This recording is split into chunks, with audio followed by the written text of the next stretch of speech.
Injury list. List is going down. Vincent Jackson and George Johnson weren't able to practice. Everybody else was able to do at least some a part of practice, which is a good thing. We have some guys that have been on the list for a while. They're still not 100%. Also, Safarian Jenkins, one of has not been released for full contact yet.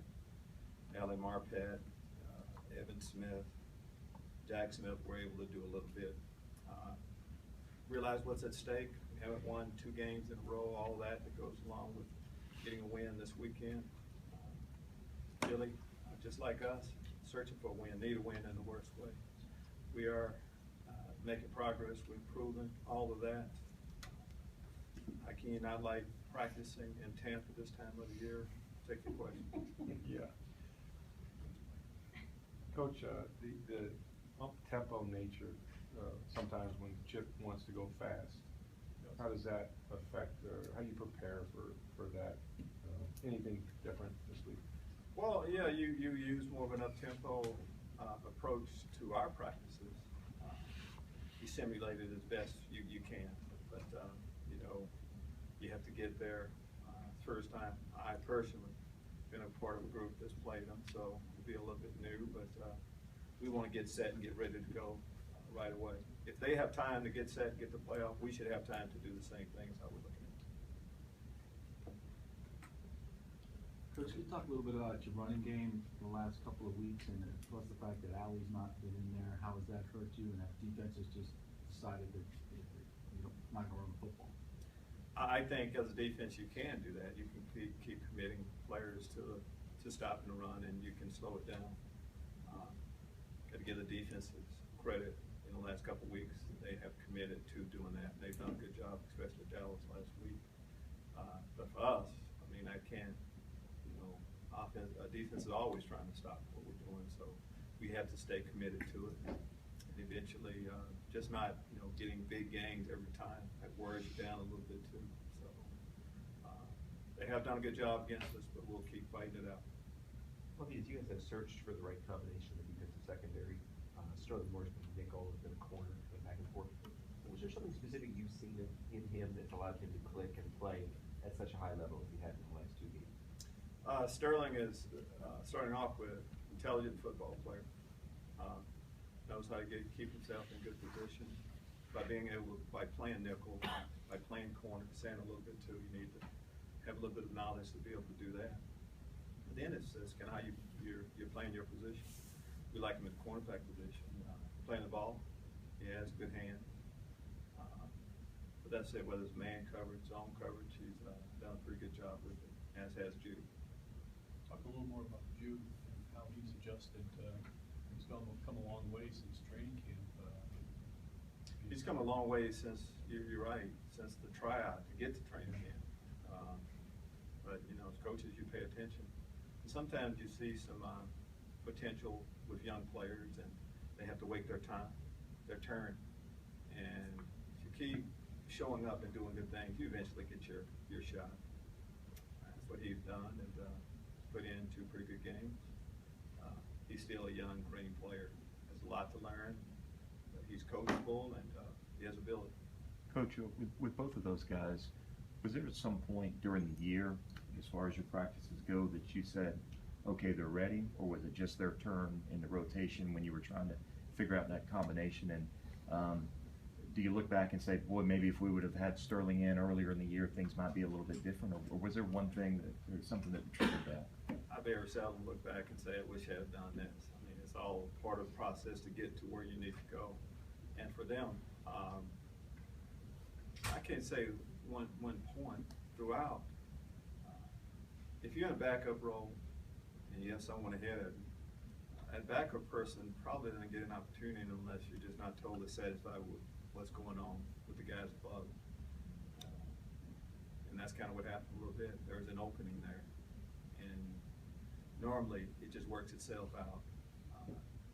When, again, you have potential players that haven't gotten an opportunity, and you deserve a chance to see exactly what you have. That's what happened with them. Coach, you mentioned on your radio show that November was a time for peak performance this time of year. And last year you had said November was really when real football starts. Can you maybe explain that philosophy a little bit deeper? Well, yeah, well, normally November is about, at the halfway point in your season too. And just like in a game, it matters an awful lot what you do the first half, but that push to the finish kind of starts the second half of the season. And it's November ball. And as a general rule, as you look back, teams that do well late on, playoffs, all that, they're playing their best ball at the end of the football season. I think very seldom do you see a team end up winning it all or having a great year that starts out real strong and plays really bad at the end. That can, that can do something. I'm talking about win something at the end. So I think that's what history has shown a little bit. And for us, just going through a young football team, having to be in a lot of situations, learning from it, tough learning situations. We do want to play our best ball right now. We're 1-0 in the second and the third quarter of our season, and we need to get that second win. Coach, is there something about a young football team getting over that hump to get back-to-back wins? I mean, it's always human nature when you win. Maybe you're not as hungry the next week. Is there anything that you can do with a young team to get that mindset? Well, I don't necessarily believe that when you win, you're not as hungry. When you haven't gotten 2 wins, you're still hungry for that second win. And for us, we've been close a lot of times, but we are hungry for that second win. And I think you have to keep putting yourself in position to. Until this year, we haven't won a home game. You got to keep trying. And eventually, if you're doing things the right way, you get over that hurdle.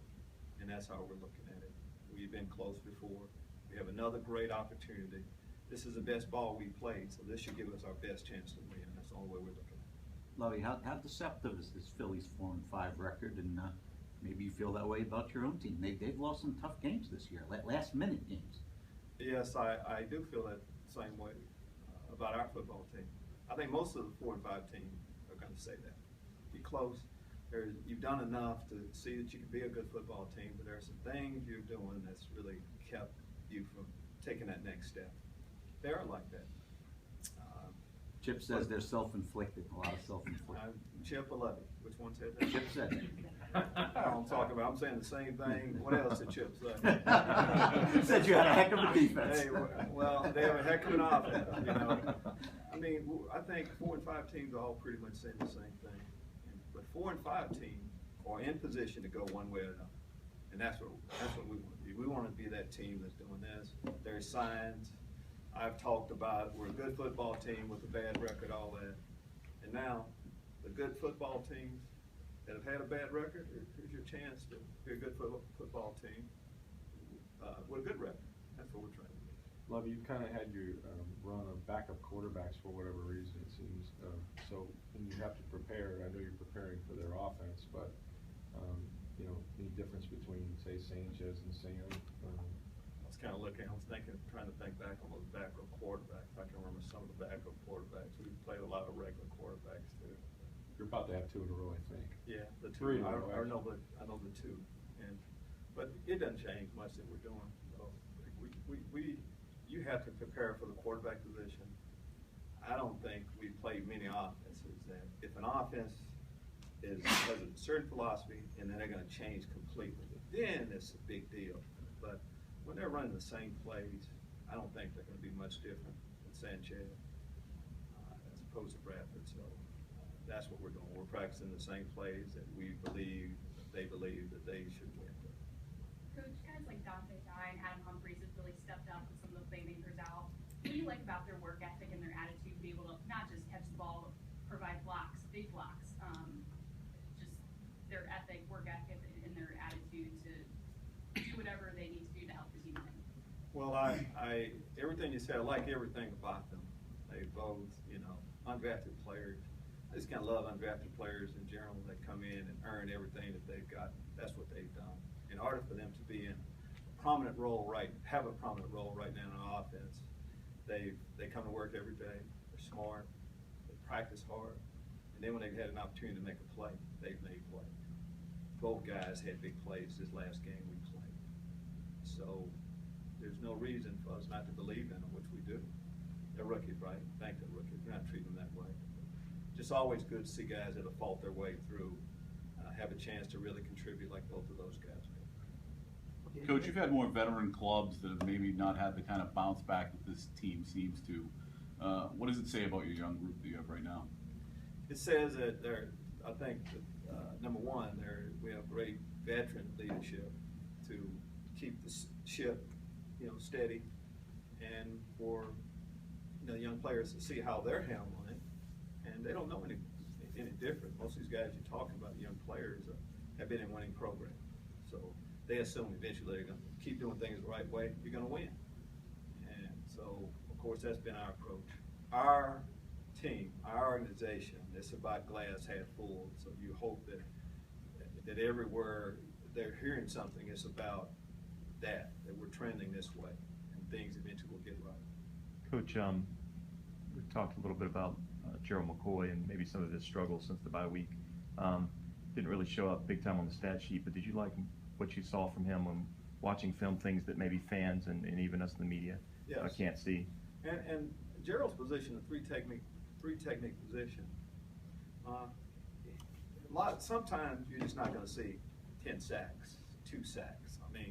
But you can still help your football team win. Being in your gap, Gerald played sound football this past week. We like him, the worst last plays out of everyone. We didn't get a fumble recovery the other day. So a lot of the plays that we feel like we left on the field, but Gerald played good ball, allowed us to have our best defensive effort.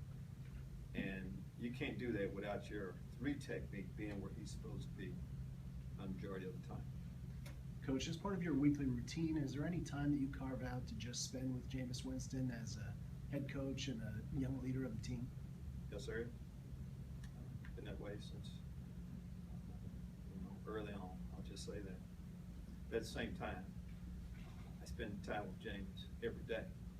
So, but yeah, you try to spend a little bit with Juan Alexander too. Both of our leaders on both sides of the ball a little bit. But again, I would hope every player says that I'm spending some time with them almost daily.